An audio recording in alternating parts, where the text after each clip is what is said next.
ನಮಸ್ಕಾರ. ನಾನು ಡಾಕ್ಟರ್ ಜಯದೇವಪ್ಪ. ನಾನು ಇವತ್ತು ಇಂದಿನ ಜಗತ್ತಿನಾದ್ಯಂತ ಎಲ್ಲ ಜನರು ಚಿಂತನೆ ಮಾಡ್ತಕ್ಕಂಥ, ಚರ್ಚೆ ಮಾಡ್ತಕ್ಕಂಥ ಒಂದು ವಿಚಾರವನ್ನು ತೆಗೆದುಕೊಂಡು ನಿಮ್ಮ ಮುಂದೆ ಪ್ರಸ್ತುತಪಡೋಕ್ಕೆ ಇಷ್ಟಪಡಿಸ್ತೀನಿ. ಅದನ್ನೇ ನಾವು ಕೃತಕ ಬುದ್ಧಿಮತ್ತೆ ಮತ್ತು ಭಾರತದ ಜನಸಂಖ್ಯೆ ಮೇಲಾಗುವ, ಪ್ರಮುಖವಾಗಿ ನಿರುದ್ಯೋಗದ ಮೇಲಾಗುವ ಪರಿಣಾಮದ ಬಗ್ಗೆ ಕೆಲವು ಮಾಹಿತಿಗಳನ್ನು ಕೊಡ್ತೀನಿ. ನಾವು ಮನುಷ್ಯ ಅನೇಕ ಸಂಶೋಧನೆಗಳನ್ನು ಮಾಡಿದ್ದಾನೆ.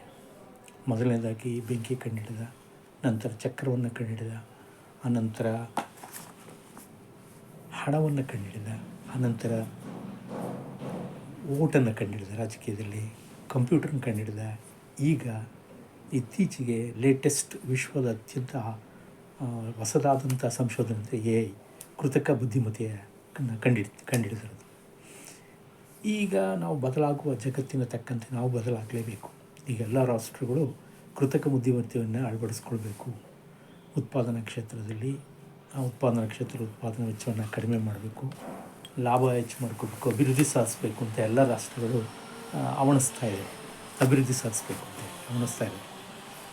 ಇದಕ್ಕೆ ಸಂಬಂಧಪಟ್ಟಂಗೆ ಕೃತಕ ಬುದ್ಧಿಮತ್ತೆಯನ್ನು ಅಭಿವೃದ್ಧಿ, ಅದನ್ನು ಬಳಕೆ ಸಂಬಂಧಪಟ್ಟಂಗೆ ಅಂತಾರಾಷ್ಟ್ರೀಯ ಮಟ್ಟದಲ್ಲಿ 3 ಸಮ್ಮೇಳನಗಳು ಈಗಾಗಲೇ ನಡೆದಿವೆ. ಒಂದು UK-ನಲ್ಲಿ, ಎರಡನೇದು ಸೌತ್ ಕೊರಿಯಾದಲ್ಲಿ, ಮೂರನೇದು ಮೊನ್ನೆ 1925 ಫ್ರಾನ್ಸ್ನಲ್ಲಿ ನಡೆಯಿತು. ಇದಕ್ಕೆ ನಮ್ಮ ಪ್ರಧಾನಿ ಮೋದಿಯವರು ಕೂಡ ಭಾಗವಹಿಸಿದರು. ಅಂದರೆ ಈ ಎಲ್ಲ ಸಮ್ಮೇಳನಗಳು ಒಂದು ಮಾತನ್ನು ಹೇಳಿವೆ: ಈ ಕೃತಕ ಬುದ್ಧಿಮತ್ತೆಯನ್ನು ನಾವು ಎಲ್ಲ ರಾಷ್ಟ್ರಗಳಿಗೆ ಅನುಕೂಲವಾಗುವಂತೆ ಮಾಡಬೇಕು, ಮಾನವೀಯತೆ ಆಧಾರದ ಮೇಲೆ ಅದನ್ನು ಕಂಡುಹಿಡಿದು ಬಳಸಬೇಕು. ಶ್ರೀಮಂತ ರಾಷ್ಟ್ರಗಳಿಗಲ್ಲದೆ ಬಡ ರಾಷ್ಟ್ರಗಳು ಅದರಿಂದ ಅನುಕೂಲ ಆಗಬೇಕು, ಅದರ ಅಪಾಯಗಳು ಅದರಿಂದ ಉಂಟಾಗಬಾರದು ಜಗತ್ತಿಗೆ, ಮತ್ತು ಮಾನವನ ಹಕ್ಕುಗಳಿಗೆ, ಮಾನವನ ಖಾಸಗಿತನಕ್ಕೆ ಧಕ್ಕೆ ಬರಬಾರದು ಅಂತ ಹೇಳಿಬಿಟ್ಟು ಆ ನಿರ್ಣಯದ ಆಧಾರದ ಮೇಲೆ ಈ ಸಮ್ಮೇಳನಗಳು, ಎಲ್ಲ 3 ಸಮ್ಮೇಳನಗಳು ಈ ವಿಷಯಗಳ ಆಧಾರದ ಮೇಲೆ ಚರ್ಚೆ ಮಾಡಿ. ಈ ಒಂದು ಕೃತಕ ಬುದ್ಧಿಮತ್ತೆ ಗಣಕ ವಿಜ್ಞಾನದ ಒಂದು ಸಂಶೋಧನೆಯನ್ನು ತಪ್ಪಾಗಲಾರದು. ಅದರಲ್ಲೂ ಪ್ರಮುಖವಾಗಿ ಗಣಕ ವಿಜ್ಞಾನದ ಒಂದು ಸಂಶೋಧನೆ. ಈಗ ಸೂಪರ್ ಕಂಪ್ಯೂಟರ್ ಅಂತ ನಾವು ಹೇಳಿದರೆ ತಪ್ಪಾಗಲಾರ್ದು. ಈ ಒಂದು ಕಂಪ್ಯೂಟರ್ಗಳಿಗೆ ಮತ್ತು ಯಂತ್ರಗಳಿಗೆ ದತ್ತಾಂಶಗಳನ್ನು ಪ್ರೋಗ್ರಾಮ್ ಮೂಲಕ ಕೊಟ್ಟು ವಿಶ್ಲೇಷಣೆ ಮಾಡಿ ಮಾನವನ ಮೆದುಳು ಮತ್ತು ಮನಸ್ಸು ಹೇಗೆ ಕೆಲಸ ಮಾಡುತ್ತೋ ಹಾಗೆ ಮಾಡುವ ಒಂದು ಯಂತ್ರಗಳನ್ನು ಸೃಷ್ಟಿಸುವುದೇ ಇದನ್ನು ಕೃತಕ ಬುದ್ಧಿಮತ್ತೆ ಅಂತ ಕರೀತೀವಿ. ಅಥವಾ ಇನ್ನೂ ಸರಳವಾಗಿ ಹೇಳೋದಾದರೆ, ಮನುಷ್ಯನ ಮೆದುಳಿನ, ಮನಸ್ಸಿನ ಪ್ರತಿರೂಪ ಯಂತ್ರಮಾನವರ ರೂಪಿಸುವುದೇ ಈ ಕೃತಕ ಬುದ್ಧಿಮತ್ತೆಯ ಉದ್ದೇಶ ಅಂತ. ಇಲ್ಲಿ ಕಂಪ್ಯೂಟರ್ ಸೈನ್ಸ್, ಆಮೇಲಿಂದ ಮತ್ತು ಬಹಳ ಮುಖ್ಯವಾಗಿ statisticians, data analyst, data scientist, hardware software engineers, linguistic ತಜ್ಞರು, ನ್ಯೂರೋ ಸೈನ್ಸ್, ಫಿಲಾಸಫಿ, ಸೈಕಾಲಜಿ ಇವೆಲ್ಲವನ್ನು ಒಳಗೊಂಡ ಒಂದು ಕ್ರಿಯೆ ಫಲವಾಗಿ ಕೃತಕ ಬುದ್ಧಿಮತ್ತೆ ಜನಿಸಿದೆ ಇವಾಗ. ಮತ್ತು ಇದರಿಂದ ನಾವು ಬಳಸೋದ್ರಿಂದ ಅನೇಕ ಅನುಕೂಲಗಳು ಉಂಟಾಗ್ತವೆ. ಕೃತಕ ಬುದ್ಧಿಮತ್ತೆಯನ್ನು ನಾವು ಬಳಸೋದ್ರಿಂದ ಮೊದಲನೇದಾಗಿ ಇದು ಇವತ್ತು ವೈದ್ಯಕೀಯ ಕ್ಷೇತ್ರದಲ್ಲಿ ಒಂದು ದೊಡ್ಡ ಕ್ರಾಂತಿಯನ್ನು ಉಂಟು ಮಾಡುತ್ತಿದೆ. ಅವರ ಆರೋಗ್ಯ ತಪಾಸಣೆಯ ಡೇಟಾ ಅನಾಲಿಸಿಸ್ ತೆಗೆದುಕೊಂಡು ಎಂಥ ರೋಗಗಳು ಬರ್ತವೆ, ಹೇಗಿರುತ್ತೆ, ಅವುಗಳ ಸ್ವರೂಪ, ಮುಂದೆ ಹೇಗಾಗುತ್ತೆ, ಮತ್ತು ಮುಂದೆ ಅವುಗಳಿಗೆ ಔಷಧಿಯನ್ನು ಹೇಗೆ ಕೊಡಬೇಕು ಎಂಬುದನ್ನು ಆ ಒಂದು ವೈದ್ಯಕೀಯ ದತ್ತಾಂಶಗಳ ಸಹಾಯದಿಂದ ಕಂಡುಹಿಡಿಯೋದಕ್ಕೆ ವೈದ್ಯಕೀಯ ಕ್ಷೇತ್ರಕ್ಕೆ, ಡಾಕ್ಟರ್ಗಳಿಗೆ ಸಹಾಯ ಮಾಡ್ತಾರೆ. ಇದಲ್ಲದೆ ವೈದ್ಯಕೀಯ ಕ್ಷೇತ್ರದಲ್ಲಿ ಮುಖ್ಯವಾಗಿ ಈಗ ಎಕ್ಸ್ರೇ, MRI ಸ್ಕ್ಯಾನ್, ಆಮೇಲೆ ಡಿಟೆಕ್ಟ್ ಅಬ್ನಾರ್ಮ್ಯಾಲಿಟೀಸು, ದೊಡ್ಡ ಕಾಯಿಲೆಗಳು, ಟ್ಯೂಮರು, ಫ್ರ್ಯಾಕ್ಚರು, ಇನ್ಫೆಕ್ಷನ್ಸು, ಇವುಗಳಿಗೆಲ್ಲ ಕಾರಣಗಳನ್ನು ತಿಳಿದು ಅವುಗಳಿಗೆ ಪರಿಹಾರವನ್ನು ಒದಗಿಸ್ಕೊಳ್ಳೋದಕ್ಕೆ ಕೃತಕ ಬುದ್ಧಿಮತ್ತೆ ಸಹಾಯ ಮಾಡುತ್ತೆ. ಈಗ ರಾಬೋಟಿಕ್ ಸರ್ಜರಿ ಒಂದು ದೊಡ್ಡ ಕ್ರಾಂತಿಯನ್ನೇ ಮಾಡಿದೆ ಇಲ್ಲಿ ಒಂದು ವೈದ್ಯಕೀಯ ಕ್ಷೇತ್ರದಲ್ಲಿ.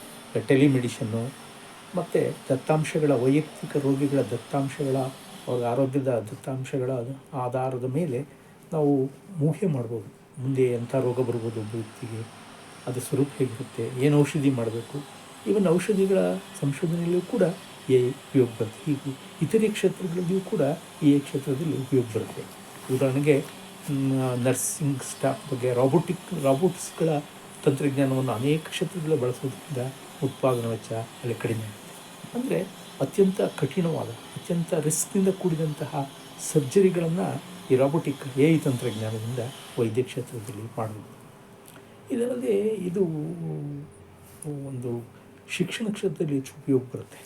ಶಿಕ್ಷಣದಲ್ಲಿ ದೊಡ್ಡ ಕ್ರಾಂತಿ ಮಾಡ್ಬೋದು.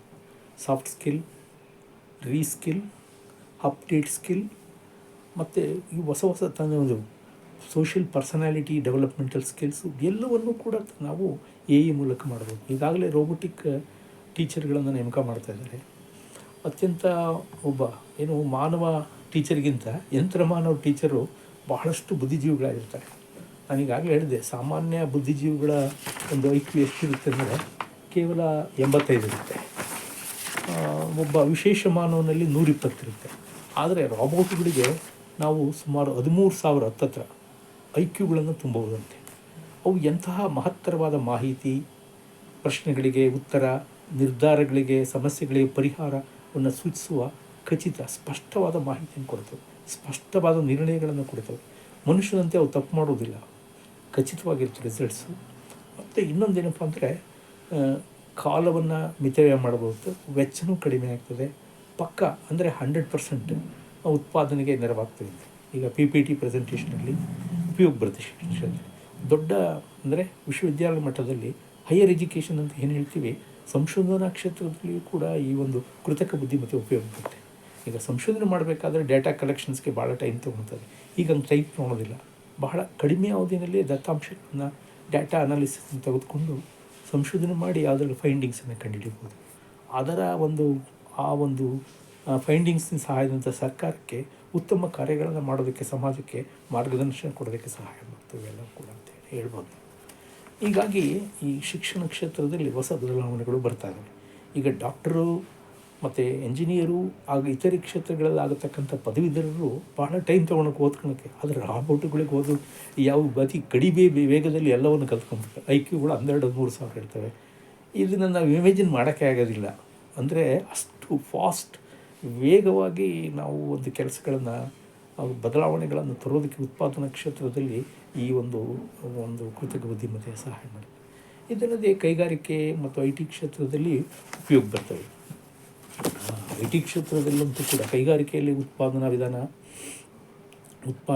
ಬೃಹತ್ ಉತ್ಪಾದನೆ, ಮಿತವ್ಯಯಗಳ ಸಾಧನೆಯಲ್ಲಿ, ಉತ್ಪಾದನೆ ವೆಚ್ಚ ಕಡಿಮೆ ಮಾಡುವಲ್ಲಿ ಈ ಒಂದು ಕೃತಕ ಬುದ್ಧಿಮತ್ತೆ ಹೆಚ್ಚು ಉಪಯೋಗ ಬರುತ್ತೆ. ಇದಲ್ಲದೆ ರೋಬೋಟುಗಳ ಸಹಾಯದಿಂದ ಅತ್ಯಂತ ಕಠಿಣ ಜವಾಬ್ದಾರಿಯುತವಾದ ಕೈಗಾರಿಕೆ ಕೆಲಸಗಳನ್ನು ಮಾಡ್ಬೋದು ನಾವು. ಇದರಿಂದ ಉತ್ಪಾದನೆ ಹೆಚ್ಚಾಗುತ್ತೆ. ಇದಲ್ಲದೆ ರಿಸ್ಕ್ ಇರತಕ್ಕಂತಹ ಕಡೆ ಉತ್ಪಾದನೆಯಲ್ಲಿ ಅಲ್ಲೇ ಯಂತ್ರಮಾನವನ್ನು ಹಾಕಿ ಉತ್ಪಾದನೆ ಮಾಡ್ಬೋದು. IT ಕಂಪನಿಗಳಿಗಂತೂ ಕೂಡ ವರಪ್ರಸಾದ. ಯಾಕೆಂದರೆ ಹೆಚ್ಚು ಉದ್ಯೋಗಗಳನ್ನು ನೇಮಕ ಮಾಡಿ ಹೆಚ್ಚು ಸಂಬಳ ಸಾರಿಗೆ ಕೊಡೋ ಬದಲು ಕಡಿಮೆ ಉದ್ಯೋಗಿಗಳ ಸಹಾಯದಿಂದ ಹೆಚ್ಚು ಉತ್ಪಾದನೆ ಮಾಡಿ ಅಭಿವೃದ್ಧಿ ಆಗೋದಕ್ಕೆ ಈ ಒಂದು AI ತಂತ್ರಜ್ಞಾನ ಈ IT ಕಂಪನಿಗಳಿಗೆ ಸಹಾಯ ಮಾಡ್ತಾರೆ. ಒಬ್ಬರು CEO ಹೇಳ್ತಾರೆ, ಜಾಗತಿಕ ಮಟ್ಟದ CEO ಒಂದು ಮಾತಾಡ್ತಾ AI ಸಂಶೋಧನೆ ಬಗ್ಗೆ, ಅದರ ಬಗ್ಗೆ ಮಾತಾಡ್ತಾ ಅವ್ರು ಏನು ಹೇಳ್ತಾರೆ ಅಂದರೆ, ನಾವು ಜಾಗತಿಕ ಮಟ್ಟದಲ್ಲಿ ಕಂಪ್ನಿಗಳನ್ನು ನಡೆಸಬೇಕಾದ್ರೆ ನೂರಾರು ಉದ್ಯೋಗಿಗಳು, ಸಾವಿರಾರು ಉದ್ಯೋಗಗಳು ಬೇಕಾಗ್ತವೆ. ಆದರೆ ಈಗ AI ತಂತ್ರಜ್ಞಾನವನ್ನು ನಾವು ಇಂಟೆನ್ಸಿವ್ ಆಗಿ ಬಳಸಿ, ತೀವ್ರವಾಗಿ ಬಳಸೋದ್ರಿಂದ ಇಬ್ಬರೇ ಅಂತಾರಾಷ್ಟ್ರೀಯ ಮಟ್ಟದಲ್ಲಿ ಕಂಪನಿಗಳನ್ನು ನಡೆಸ್ಬೋದು ಅಂತ ಹೇಳ್ತಾರೆ. ಇದು ನೋಡಿದ್ರೆ ನಮಗೇನಿಸುತ್ತೆ, ಬಹಳ ಬದಲಾವಣೆಗಳು ಉಂಟಾಗ್ತವೆ ಅದು ಕೈಗಾರಿಕೆ ಇದರಲ್ಲಿ. ಮತ್ತು ಕೈಗಾರಿಕಾ ವಸ್ತುಗಳ ವೈವಿಧ್ಯತೆ, ಕೈಗಾರಿಕಾ ವಸ್ತುಗಳಿಗೆ ಬೇಕಾದ ಸರಪಳಿ ಪರಿಣಾಮ, ನೀಡಿಕೆಯ ಪರಿಣಾಮ, ಪೂರೈಕೆಯ ಸರಪಳಿಯನ್ನು ಸರಿಪಡಿಸೋದಕ್ಕೆ ಮತ್ತು ಮಾರುಕಟ್ಟೆಗೆ ಒಂದು ಹೆಚ್ಚು ಆದ್ಯತೆ ಕೊಡೋದಕ್ಕೆ ಇವೆಲ್ಲವೂ ಕೂಡ ಅಲ್ಲಿ ಕೂಡ ಕೃತಕ ಬುದ್ಧಿಮತ್ತೆ ಸಹಾಯ ಮಾಡುತ್ತೆ. ಇದಲ್ಲದೆ ಕೃತಕ ಬುದ್ಧಿಮತ್ತೆ ಈ ಒಂದು ಬ್ಯಾಂಕ್ ಮತ್ತು ಹಣಕಾಸು ಕ್ಷೇತ್ರದಲ್ಲಿಯೂ ಕೂಡ ಉಪಯೋಗಕ್ಕೆ ಬರುತ್ತೆ. ಈಗ ಬ್ಯಾಂಕ್ಗಳಲ್ಲಿ ಗ್ರಾಹಕರಿಗೆ ಒಳ್ಳೆಯ ಸೇವೆಗಳನ್ನು ಕೊಡೋದಕ್ಕೆ ಸಹಾಯ ಮಾಡ್ತಾರೆ. Accounting, auditing, managing the accounts of different customers. ಇದಲ್ಲದೆ ಬ್ಯಾಂಕ್ಗಳಲ್ಲಾಗುವ ಫ್ರಾಡ್ಗಳನ್ನು, ಧೋಕಾಗಳನ್ನು ತಪ್ಪಿಸೋದಕ್ಕೆ AIಗಳ ತಂತ್ರಜ್ಞಾನ ಸಹಾಯ ಮಾಡ್ತವೆ. ಬ್ಯಾಂಕ್ಗಳು online banking, internet banking, mobile banking, money transfers, ATMದಲ್ಲಿ ಇನ್ನೂ ಬದಲಾವಣೆಗಳು, ಹೀಗೆಲ್ಲ ಹೊಸ ಅನೇಕ ಬದಲಾವಣೆಗಳು ಮಾಡೋದಕ್ಕೆ ಸಹಾಯ ಮಾಡುತ್ತೆ. ಮತ್ತು ಸಂಶೋಧನೆ ಗ್ರಾಹಕರಿಗೆ 100% ಸೇವೆ ಕೊಡೋದಕ್ಕೆ ಈ ಕೃತಕ ತಂತ್ರಜ್ಞಾನ ಹೆಲ್ಪ್ ಮಾಡುತ್ತೆ. ಬ್ಯಾಂಕಿನ ನಷ್ಟವನ್ನು ತಪ್ಪಿಸೋದಕ್ಕೆ ಅನುಕೂಲ ಮಾಡುತ್ತೆ. ಹಣದ ಪೇಟೆಯಲ್ಲಿ, ಷೇರುಪೇಟೆಯಲ್ಲಿ, ಸ್ಟಾಕ್ ಮಾರ್ಕೆಟ್ಗಳಲ್ಲಿ, ಸ್ವದೇಶಿ ವಿದೇಶಿ ವ್ಯಾಪಾರ ಕ್ಷೇತ್ರದಲ್ಲಿಯೂ ಸಹ AI ತಂತ್ರಜ್ಞಾನಗಳನ್ನು ಬಳಸಿ ನಾವು ಮಿತವ್ಯಯ ಮತ್ತು ಅಭಿವೃದ್ಧಿಯನ್ನು, ಲಾಭವನ್ನು ಸಾಧಿಸೋದಕ್ಕೆ ದೇಶದ ಆರ್ಥಿಕತೆಗೆ ಸಹಾಯ ಮಾಡ್ತೀವಿ ಅಂತ ಹೇಳ್ತಾರೆ. ಇದಲ್ಲದೆ ಈ ಒಂದು ಆ, ರಕ್ಷಣಾ ಕ್ಷೇತ್ರದಲ್ಲಿಯೂ ಉಪಯೋಗ ಬರ್ತವೆ ಈ ಕೃತಕ ತಂತ್ರಜ್ಞಾನ. ಈಗ ಉದಾಹರಣೆಗೆ ಸಿಯಾಚಿನ್ ಪ್ರದೇಶದಲ್ಲಿ ಸೈನಿಕರು ಕೆಲಸ ಮಾಡೋದು ಕಷ್ಟ, ಅಂಥ ಸ್ಥಳದಲ್ಲಿ ರಾಬೋಟಿಕ್ ಸೈನಿಕರನ್ನು ಹಾಕಿ ಅಲ್ಲಿ ನಿರ್ವಹಣೆ ಮಾಡ್ಬೋದು. ಅಂದರೆ ಅತ್ಯಂತ ಕಠಿಣ ಸಂದರ್ಭದಲ್ಲಿ ಸನ್ನಿವೇಶಗಳಲ್ಲಿ ಶತ್ರುಗಳನ್ನು ಹೋರಾಡೋದಕ್ಕೆ ಸ್ವಯಂಚಾಲಿತ ಯಂತ್ರಮಾಲನ್ನು ಅಳವಡಿಸಿ ನಾವು ರಕ್ಷಣೆ ಪಡ್ಕೋಬೋದು. This is due to the revolution of AIs ಅಂತ ಹೇಳ್ಬೋದು. ಇದು ಕೂಡ ಇದಲ್ಲದೆ ರಕ್ಷಣೆಯಲ್ಲಾಗತಕ್ಕಂತಹ ಏನು ತಡೆಯನ್ನು ಅಂದರೆ ವಿಳಂಬವನ್ನು ತಡೆಗಟ್ಬೋದು ನಾವು ಕಾರ್ಯಕ್ರಮಗಳಲ್ಲಿ. ಇತರೆ ರಕ್ಷಣಾ ವಸ್ತುಗಳು ಉತ್ಪಾದನೆ ಮಾಡೋಲ್ಲಿ ಕೂಡ ಅದು ಮಾರಾಟ ಮಾಡೋದಕ್ಕಾಗ್ಬೋದು, ರಫ್ತು ಆಮದುಗಳಾಗ್ಬೋದು, ಅವುಗಳಿಗೂ ಕೂಡ ಎ ತಂತ್ರಜ್ಞಾನ ಸಹಾಯ ಮಾಡ್ತಾರೆ. ಇದಲ್ಲದೆ ಈ ಒಂದು ಕೃತಕ ಬುದ್ಧಿಮತ್ತೆಯು ಕೃಷಿ ಕ್ಷೇತ್ರದಲ್ಲಿ ಉಪಯೋಗ ಬರುತ್ತೆ ನಮ್ಮ ದೇಶದಲ್ಲಿ, ಅದು ಎಲ್ಲ ವಿಶ್ವದ ಎಲ್ಲ ರಾಷ್ಟ್ರಗಳಲ್ಲಿ ಉಪಯೋಗ ಬರ್ತಾಯಿದೆ. ಈ ಕೃಷಿಯಲ್ಲಿ ಈಗಾಗಲೇ ರಾಬೋಟ್ ಕಲ್ಟಿವೇಷನ್ ಅಂತ ಇರುತ್ತೆ, ರಾಬೋಟ್ ಹಾರ್ವೆಸ್ಟಿಂಗ್ ಅಂತ ಕಮೆನ್ಸ್ ಆಗಿದೆ. ಡ್ರೋನ್ ಮೂಲಕ ನಾವು ಕೃಷಿ ಬೆಳೆಗಳಿಗೆ ಔಷಧಿ ಹೊಡಿತಾ ಇದ್ದೀವಿ. ಆಮೇಲೆ ಇದು ಕೃಷಿ ಸಾಗುವಳಿಗಳು ನಡೀತಾ ಇದೆ. ಮತ್ತು ಇನ್ನೊಂದು ಏನಂದರೆ ಮಣ್ಣನ್ನು ಸಂರಕ್ಷಣೆ ಮಾಡೋದಕ್ಕೆ ಎ ತಂತ್ರಜ್ಞಾನ ಬಳಸ್ತಾ ಇದ್ದಾರೆ. ಕೃಷಿ ಮಾರುಕಟ್ಟೆಗೆ ಬಳಸ್ತಾ ಇದ್ದಾರೆ. ಕೃಷಿ ಮಾರುಕಟ್ಟೆಯಲ್ಲಿ ಎ ತಂತ್ರಜ್ಞಾನವನ್ನು ಬಳಸ್ತಾ ಇದ್ದಾರೆ. ಇದಲ್ಲದೆ ಇನ್ನೊಂದೇನಪ್ಪ ಅಂತಂದರೆ ಕೃಷಿಯಲ್ಲಿ ಆಗತಕ್ಕಂಥ ಅನಾಹುತಗಳು, ಬೆಳೆಗಳಿಗೆ ತಗುಲುವ ರೋಗಗಳ ಬಗ್ಗೆ ಡಿಸ್ಕವರಿ ಮಾಡೋದಕ್ಕೆ ಡೇಟಾ ಅನಾಲಿಸಿಸ್ ಸಹಾಯ ಮಾಡ್ತವೆ. ಅವುಗಳಿಗೆ ಪರಿಹಾರ ಔಷಧಿಗಳು, ಕ್ರಿಮಿನಾಶಕ ಕಂಡುಹಿಡಿಯೋದಕ್ಕೆ ಸಹಾಯ ಮಾಡ್ತಾ ಇದ್ದಾವೆ. ಇದರ ಜೊತೆಗೆ ವೆದರ್ ಫೋರ್ಕಾಸ್ಟಿಂಗ್ ಕೃಷಿಗೆ ಸಂಬಂಧಪಟ್ಟಂತೆ ಮಾಡೋದಕ್ಕೂ ಕೂಡ ಎ ತಂತ್ರಜ್ಞಾನಗಳು ಸಹಾಯ ಮಾಡ್ತವೆ. ಇದು ಕೃಷಿ ಕ್ಷೇತ್ರದಲ್ಲಿ. ಇದಲ್ಲದೆ ಇನ್ನೂ ಅನೇಕ ಕ್ಷೇತ್ರದಲ್ಲಿ ಈ ಒಂದು ಎ ತಂತ್ರಜ್ಞಾನ ನಮ್ಮ ಉಪಯೋಗ ಬರ್ತಾ ಇದೆ. ಉದಾಹರಣೆಗೆ ರಿಟೇಲ್ ಟ್ರೇಡ್ಸ್, ಹೋಟೆಲ್ ಉದ್ಯಮದಲ್ಲಿ, ಸಾರಿಗೆ ಕ್ಷೇತ್ರದಲ್ಲಿ, ಒಂದು ಲಾಜಿಸ್ಟಿಕ್ ರೆವಲ್ಯೂಷನ್ಸ್ ಆಗ್ಬೋದು, ಪ್ರವಾಸಿ ಟೂರಿಸಮ್ನಲ್ಲಿಯೂ ಕೂಡ ಉಪಯೋಗ ಬರ್ತಾ ಇದ್ದಾವೆ. ಯಾಕೆಂದರೆ ರೂಟ್ ಆಪ್ಟಿಮೈಸೇಷನ್ ಮಾಡೋದರಲ್ಲಿ ಹೋಟೆಲ್ ಉದ್ಯಮಗಳು ಪ್ರವಾಸಿಗರಲ್ಲಿ ಹೆಚ್ಚು ಅನುಕೂಲ ಮಾಡಿಕೊಡೋದಕ್ಕೆ ಅನುಕೂಲ ಮಾಡ್ತಾರೆ. ಇದಲ್ಲದೆ ಈ ಒಂದು ಎ ತಂತ್ರಜ್ಞಾನವನ್ನು ನಾವು ಈ ಒಂದು ಸಿನಿಮಾಗಳಲ್ಲಿ ಮತ್ತು ಈ ಒಂದು ಆರ್ಟ್, ಇಮೇಜಸ್, ಶಾರ್ಟ್ ವಿಡಿಯೋಗಳಲ್ಲಿ PPT presentation, images design, voice modelling, ಬೇರೆ ಬೇರೆ ಎಲ್ಲ ಕ್ಷೇತ್ರಗಳಲ್ಲಿಯೂ ಈಗ ನಾವು ಬಳಸೋದಕ್ಕೆ ಅವಕಾಶಗಳು ಬರ್ತಾಯಿವೆ. ಈಗ ಇನ್ನೂ ಹಲವಾರು ಕ್ಷೇತ್ರದಲ್ಲಿ ಉಪಯೋಗವಿದೆ. ಇಷ್ಟೆಲ್ಲ ಅನುಕೂಲಗಳಿದ್ದರೂ ಕೂಡ ಎ ತಂತ್ರಜ್ಞಾನದಿಂದ ಹೆಚ್ಚು ಅನುಕೂಲ ಉಂಟಾಗ ಶ್ರೀಮಂತ ರಾಷ್ಟ್ರಗಳಿಗೆ. ಬಂಡವಾಳ ಇರುತ್ತೆ, ಈ ತಂತ್ರಜ್ಞಾನಗಳು ಅಳವಡಿಸ್ಕೊತವೆ, ಉತ್ಪಾದನೆ ಹೆಚ್ಚುತ್ತೆ, ಲಾಭ ಬರುತ್ತೆ. ಆದರೆ ಬಡ ರಾಷ್ಟ್ರಗಳಿಗೆ ಮತ್ತು ಬೆಳೆಯುತ್ತಿರುವ ರಾಷ್ಟ್ರಗಳಿಗೆ ಇದರಿಂದ ಕಷ್ಟ. ಯಾಕೆಂದರೆ ನಮ್ಮ ಭಾರತವನ್ನು ತೆಗೆದುಕೊಳ್ಳಿ, ಭಾರತದಲ್ಲಿ ಒಂದು 140 ಕೋಟಿಯಿಂದ 150 ಕೋಟಿ ಜನಸಂಖ್ಯೆ ಇದೆ. ಇದರಲ್ಲಿ ದುಡಿಯುವವರು ವರ್ಕಿಂಗ್ ಪಾಪ್ಯುಲೇಷನ್ 50% ಇರೋದು, ಇನ್ನು 50% ಅಷ್ಟು ಮುದುಕರು, ಮಕ್ಕಳು ಹಾಗೂ ನಿರುದ್ಯೋಗಿಗಳಿರ್ತಾರೆ. ಈ 50%ಅಲ್ಲಿ ನೀವು ಕೃಷಿ ಕ್ಷೇತ್ರದಲ್ಲಿ ಪ್ರಮುಖವಾಗಿ ನಮ್ಮಲ್ಲಿ ದೊಡ್ಡ ರೈತರಿಲ್ಲ, ಶೇಕಡ 20%. ಇನ್ನು 80% ಸಣ್ಣ ರೈತರು, ಸೀಮಾಂತ ರೈತರು, ಭೂರಹಿತ ಕಾರ್ಮಿಕರು ಮತ್ತು ಮಧ್ಯಮ ವರ್ಗದ ರೈತರು. ಇವರೆಲ್ಲ ಎ ತಂತ್ರಜ್ಞಾನವನ್ನು ಬಳಸೋದಕ್ಕೆ ಅವ್ರ ಬಂಡವಾಳ ಇರಲ್ಲ ಅವರ ಹತ್ರ. ಗ್ರಾಮೀಣ ಭಾಗದಲ್ಲಿ ಈ ತಂತ್ರಜ್ಞಾನ ಅಳವಡಿಸಿದ್ರೆ ಏನಾಗುತ್ತೆ ಅಂದರೆ ದೇಶದ ಬೆಳೆಯುತ್ತಿರುವ ಜನಸಂಖ್ಯೆ ಆಪತ್ತನ್ನು ತಂದೊಡ್ಡುತ್ತೆ, ನಿರುದ್ಯೋಗ ಹೆಚ್ಚಾಗುತ್ತೆ. ನಿರುದ್ಯೋಗಿಗಳು ಮೊದಲೇ ನಿರುದ್ಯೋಗ ಇದೆ, ಕೃಷಿಯಲ್ಲಿ ನೋಡ್ಬೋದು, ಅರೆ ಉದ್ಯೋಗ ಇದೆ, ಕಾಣದ ನಿರುದ್ಯೋಗ, ಮರೆಮಾಚದ ನಿರುದ್ಯೋಗ. ಒಬ್ಬನ ಕೆಲಸವನ್ನು 10 ಜನರು ಮಾಡ್ತಾಯಿರ್ತಾರೆ. That is called disguised unemployment. ವರ್ಷದಲ್ಲಿ 6 ತಿಂಗಳು ಕೆಲಸ ಸಿಗುತ್ತೆ, 6 ತಿಂಗಳು ಕೆಲಸನೇ ಇರೋಲ್ಲ ಅಲ್ಲಿ. ಈಗಾಗಲೇ ಅಲ್ಲಿ ಆಟೋಮೇಷನ್ ಆಗಿದೆ ಕೃಷಿಯಲ್ಲಿ. ಟ್ರ್ಯಾಕ್ಟರ್ಗಳು, JCB, ಕೊಯ್ಲು ಯಂತ್ರಗಳು, ಸಿಂಪಡಿಸುವ ಯಂತ್ರಗಳು ಇವೆಲ್ಲ ಬಳಸೋತಿರೋದ್ರಿಂದ ಎಷ್ಟೋ ಜನರಿಗೆ ಕೆಲಸ ಇಲ್ಲ. ಅವರೆಲ್ಲ ಬೀದಿ ಪಾಲಾಗಿದ್ದಾರೆ. ಅವರೆಲ್ಲ ಎಲ್ಲಿ ಹೋಗಬೇಕು? ಭೂರಹಿತ ಕಾರ್ಮಿಕರು ಎಲ್ಲಿ ಹೋಗಬೇಕು? ಕೂಲಿಕಾರರು ಎಲ್ಲಿ ಹೋಗಬೇಕು? ಇದು ನಿರುದ್ಯೋಗ ಸಮಸ್ಯೆಯನ್ನು ಭಾರತ ಅಂತಾರಾಷ್ಟ್ರದಲ್ಲಿ ಹೆಚ್ಚಿಸಿ ಅವರು ಒಂದು ದೊಡ್ಡ ಸಮಸ್ಯೆ ಆಗುತ್ತೆ. ದೇಶದ ಆರ್ಥಿಕ ಅಭಿವೃದ್ಧಿಗೆ ಧಕ್ಕೆ ಉಂಟು ಮಾಡ್ತಾರಂತಾರೆ. ಈಗ ಕೈಗಾರಿಕೆಗಳಲ್ಲಿ ಮತ್ತು IT ಕ್ಷೇತ್ರದಲ್ಲಿ ಇಂಜಿನಿಯರಿಂಗ್ ಪದವೀಧರರು ಇದ್ರ ಮೊದಲೆಲ್ಲ. ಈಗ ನಮ್ಮ ದೇಶದಲ್ಲಿರ್ತಕ್ಕಂಥ ಇಂಜಿನಿಯರಿಂಗು, ಬೇರೆ ಮೆಡಿಕಲ್ ಕಾಲೇಜುಗಳು ಇವೆಲ್ಲ ಹಳೆ ಮಾದರಿ ಆಗಿಬಿಡುತ್ತೆ. ಈಗ ಟ್ರೆಡಿಷನಲ್ ಟೆಕ್ನಾಲಜಿ, ನ್ಯೂ ಟೆಕ್ನಾಲಜಿ, ಆಧಾರಿತ ಟೆಕ್ನಾಲಜಿಗೆ ಹೆಚ್ಚು ಜನರಿಲ್ಲ. ಅವರೆಲ್ಲ ನಿರುದ್ಯೋಗಿಗಳಾಗ್ತಾರೆ, ಅವ್ರನ್ನ ಹೊರಕ್ಕೆ ಹಾಕ್ತಾರೆ. ಈಗ ಮೊನ್ನೆ ಒಂದು ಉದಾಹರಣೆ ಕೊಡ್ತಿದ್ದೆ, 20,000 ಶಾರ್ಟ್ ಲಿಸ್ಟ್ ಮಾಡ್ತಾಯಿದ್ರಂತೆ ಅಂತಾರಾಷ್ಟ್ರೀಯ ಮಟ್ಟದಲ್ಲಿ ಎ ತಂತ್ರಜ್ಞಾನದ ಬಗ್ಗೆ. ಅದರಲ್ಲಿ 20 ಜನ ಶಾರ್ಟ್ ಲಿಸ್ಟ್ ಆಗಿದೆ, ಇನ್ನೊಂದೆಲ್ಲ ಅನ್ಎಂಪ್ಲಾಯ್ಡ್. ಅವರೆಲ್ಲ ಹೊರಬರ್ತಾರೆ. ಸಮಾಜದಿಂದ ಹೊರಬಂದಾಗ ಅವರು ಕೆಂಪು ಸೈನ್ಯ ಆಗಿಬಿಡ್ಬೋದು, ರೆಡ್ ಸೋಲ್ಜರ್ ಅಂತ. ದಟ್ ಮೀನ್ಸ್ ನಿರುದ್ಯೋಗಿ ಸೈನ್ಯ. ಅವರು ರಾಷ್ಟ್ರಕ್ಕೆ ಧಕ್ಕೆ ಆಗಿಬಿಡ್ತಾರೆ. ಅವ್ರಿಗೆ ಉದ್ಯೋಗ ಇರಲ್ಲ, ಬಡತನ ಬರುತ್ತೆ. ಈ ಜನಸಂಖ್ಯೆ, ನಿರುದ್ಯೋಗ, ಬಡತನ, ಈ 3 ವಿಷಚಕ್ರಗಳು ಭಾರತದಲ್ಲಿ ತಿರುಗ್ತಾ ಇರೋದಕ್ಕೆ ಇದು ನಿರುದ್ಯೋಗವೇ ಕಾರಣ. ಅದರಲ್ಲೂ ಎ ತಂತ್ರಜ್ಞಾನವನ್ನು ಈ ಕ್ಷೇತ್ರದಲ್ಲಿ ನೀವು ಅತಿಯಾಗಿ ಅಳವಡಿಸಿದರೆ, ನಾನು ಹೇಳ್ತಿರೋದು ಈಗ ಎಲ್ಲಿ ಸಣ್ಣ ಪ್ರಮಾಣದಲ್ಲಿ ನೀವು ಅಲ್ಲಿ ಶ್ರಮ ಆಧಾರಿತ ತಂತ್ರ ಬಳಸಿ, ಲಾರ್ಜ್ ಸ್ಕೇಲ್ ಇದ್ದಾಗ ಎ ಐ ತಂತ್ರಜ್ಞಾನ ಬಳಸಿ, ಅದರಿಂದ ಅಪಾಯ ಆಗಲ್ಲ. ಆದರೆ ನೀವು ಸಣ್ಣ ಇದರಲ್ಲೂ ಕೂಡ ಬಳಸೋಕ್ಕೆ ಹೋದರೆ ಸಣ್ಣ ಸಣ್ಣ ಕೆಲಸಗಳಿಗೆಲ್ಲ ರೀಟೇಲ್ ಕೆಲವು ಅವು ನಿರುದ್ಯೋಗಿಗಳ ಸಂಖ್ಯೆಯನ್ನು ಹೆಚ್ಚು ಮಾಡುತ್ತೆ. ಇದಲ್ಲದೆ ಶ್ರೀಮಂತ ರಾಷ್ಟ್ರಗಳು ಶ್ರೀಮಂತರಾಗ್ತವೆ, ಎ ಐ ತಂತ್ರಜ್ಞಾನದಿಂದ ಬಡ ರಾಷ್ಟ್ರಗಳು ಬಡ ರಾಷ್ಟ್ರಗಳಾಗ್ತವೆ. ಮತ್ತು ಇವುಗಳಿಗೆ ಪಾರದರ್ಶಕತೆ ಇರೋದಿಲ್ಲ. ಪ್ರಬಲ ರಾಷ್ಟ್ರಗಳು ತಮ್ಮನ್ನು ತಾನು ಮೇಲೂ ನಾನು ಮೇಲೂ ಅಂತ ಈ ಸಂವತ್ಸರವನ್ನು ನಾವು ಕ್ರೋಧನಾಮ ಸಂವತ್ಸರ ಅಂತ ಕರಿತೀವಿ.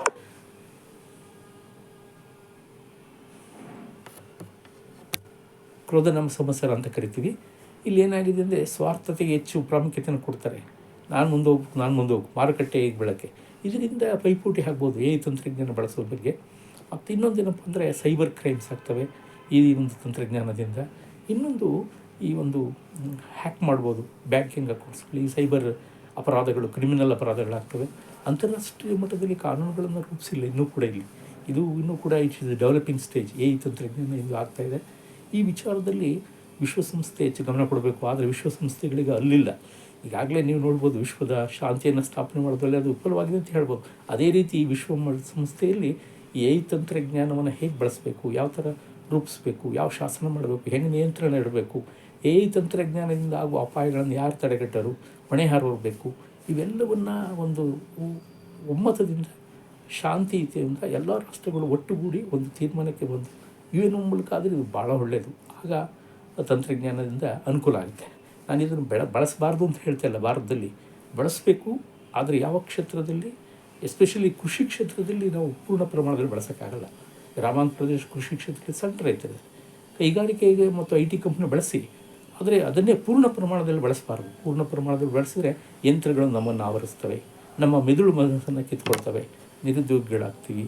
ಆಮೇಲೆ ನಾವು ಸೋಂಬೇರಿಗಳಾಗ್ತೀವಿ. ಮಾನವರು ಯಂತ್ರಗಳ ಪಾರಮಾಧ್ಯ, ಅವ್ರದ್ದೇ ಒಂದು ವರ್ಗ ಸೃಷ್ಟಿಯಾಗಬಹುದು. The last chance for the world ಅಂತ ಹೇಳ್ತಾರೆ. ಈಗ ಮನುಷ್ಯ ತನ್ನ ಕೆಲಸವನ್ನು ನಿಲ್ಲಿಸಿಬಿಟ್ರೆ ಆಗ ಯಂತ್ರಗಳು ನಮ್ಮನ್ನು ಆವರಿಸ್ತವೆ, ಅವ್ರದ್ದೇ ಒಂದು ವರ್ಗ ಸೃಷ್ಟಿಯಾಗುತ್ತೆ. ಅವು ಆ ರಾಷ್ಟ್ರಕ್ಕೆ ಅಪಾಯ ಉಂಟು ಮಾಡ್ಬೋದು. ಉದಾಹರಣೆ ಹೇಳೋದಾದರೆ, ಈಗ ರಕ್ಷಣಾ ಕ್ಷೇತ್ರದಲ್ಲಿ ಈ ನ್ಯೂಕ್ಲಿಯರ್ ಬಾಂಬ್ಗಳನ್ನು ತಯಾರು ಮಾಡಿದ್ದೀವಿ ನಾವು. ಅವುಗಳ ಉಪಯೋಗ, ಉತ್ಪಾದನೆ, ಬಳಕೆಗೆ ಸಂಬಂಧಪಟ್ಟಂತೆ ಎ ಐ ತಂತ್ರಜ್ಞಾನಗಳ ತಪ್ಪುಗಳಾದರೆ ಅವುಗಳು ಅದರಿಂದ ವಿಶ್ವಕ್ಕೆ ಅಪಾಯ ಬಂದೊಡೆಯುತ್ತೆ. ಅದರಿಂದ ತಪ್ಪು ದತ್ತಾಂಶಗಳ ಆಧಾರದ ಮೇಲೆ ಕೃತಕ ಬುದ್ಧಿಮತ್ತೆಯನ್ನು ರೂಪಿಸಿದರೆ ಅದರ ಫಲಿತಾಂಶಗಳು ಸತ್ಯವಾಗಿರೋದಿಲ್ಲ, ಅಪಾಯವಾಗಿರ್ತವೆ. ಅದರಿಂದ ಪಾರದರ್ಶಕತೆ, ಮಾನವ ಹಕ್ಕುಗಳಿಗೆ ಬೆಲೆ ಕೊಡಬೇಕು. ಪ್ರವೇಸಿ ಮಾನವ ಖಾಸಗಿತನಕ್ಕೂ ಬೆಲೆ ಕೊಡಬೇಕು.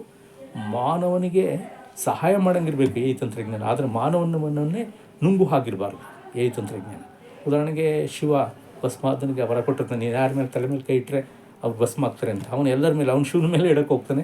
ಆಗ ತಂತ್ರಜ್ಞಾನ ರೂಪಿಸಿ ಅವನ ಮೇಲೆ ಕೈ ಇಟ್ಟುಗಳಿಗೆ ವಿಷ್ಣು ಸಹಾಯದಿಂದ ಇಟ್ಕೊಂತಾನೆ, ಅವನೇ ಸುಟ್ಟು ಹೋಗ್ತಾನೆ. ಹಂಗೆ ನಾವು ಯಂತ್ರಜ್ಞಾನ ಮಾನವರನ್ನು ಸೃಷ್ಟಿ ಮಾಡಿದ್ದೀವಿ ಆ ಸೂಪರ್ ಒಂದು ಎ ಐ ತಂತ್ರಜ್ಞಾನದಿಂದ. ಅದು ನಮ್ಮನ್ನು ಸುಡಬಾರ್ದು. ಆ ಮಟ್ಟಕ್ಕೆ ಆ ತಂತ್ರಜ್ಞಾನವನ್ನು ನಿಯಂತ್ರಣದಿಂದ ಬಳಸಿ ಅಭಿವೃದ್ಧಿಗೆ ಬಳಸಬೇಕು. ಎಲ್ಲಿ, ಹೇಗೆ, ಎಷ್ಟು ಎಂಬುದನ್ನು ಅರಿತು ಭಾರತಂಥ ರಾಷ್ಟ್ರಗಳು ಬಳಸಬೇಕು. ಎಚ್ಚರ ತಪ್ಪಿದರೆ ಇಡೀ ವಿಶ್ವವೇ ನಾಶವಾಗ್ತದೆ. ಇದು ಸತ್ಯ ಇದೆ ಇದರಲ್ಲಿ. ಯಾಕಂದರೆ ವಿನಾಶಕಾಲ ವಿಪರೀತ ಬುದ್ಧಿ ಅಂತ. ಆಗ ಮನುಷ್ಯನೇ ನಾಶವಾಗೋ ಸಂದರ್ಭ. ಇದನ್ನು ಅನೇಕ ತಜ್ಞರು ಮಾಡ್ತಾರೆ. ಈ ವಿಚಾರದಲ್ಲಿ ಏನು ಕಂಪ್ಯೂಟರ್ ಪರಿಣತರು ಅಂತ ಏನು ಹೇಳ್ತೀವಿ ನಾವು, ಕಂಪ್ಯೂಟರ್ ಸೈನ್ಸ್ನ ಪರಿಣತರು ಮತ್ತು ಸ್ಟ್ಯಾಟಿಸ್ಟಿಷಿಯನ್ಸು, ಆಮೇಲೆ ಸಾಫ್ಟ್ವೇರ್ ಹಾರ್ಡ್ವೇರ್ ಎಂಜಿನಿಯರ್ಸು, ಇದು ಲಾಜಿಸ್ಟಿಕ್ಸು, ಡೇಟಾ ಸೈಂಟಿಸ್ಟ್ಸು ಮತ್ತು ಇತರೆ ಸಂಶೋಧಕರು, ಮನಃಶಾಸ್ತ್ರಜ್ಞರು, ತತ್ವಜ್ಞಾನಿಗಳು ಮತ್ತು ಬುದ್ಧಿಜೀವಿಗಳು ಕೂತು ಚರ್ಚೆ ಮಾಡಿ ಇದರ ಮೇಲೆ ಸಾಕಷ್ಟು ಶಾಸನ ರೂಪಿಸೋಂಗೆ, ನಿಯಂತ್ರಣ ಮಾಡೋಂಗೆ ಬೆಳೆಸಿದರೆ ಆಗ ಮನುಕುಲಕ್ಕೆ ನಾಂದಿಯಾಗುತ್ತೆ. ಈ ಎ ಶಕ್ತಿಯಿಂದ ಅನುಕೂಲ ಆಗುತ್ತೆ. ಅದನ್ನು ಮಿತವಾಗಿ ಬಳಸಿದ್ರೆ ಅನನುಕೂಲವಾಗುತ್ತೆ. ನಮಸ್ಕಾರ.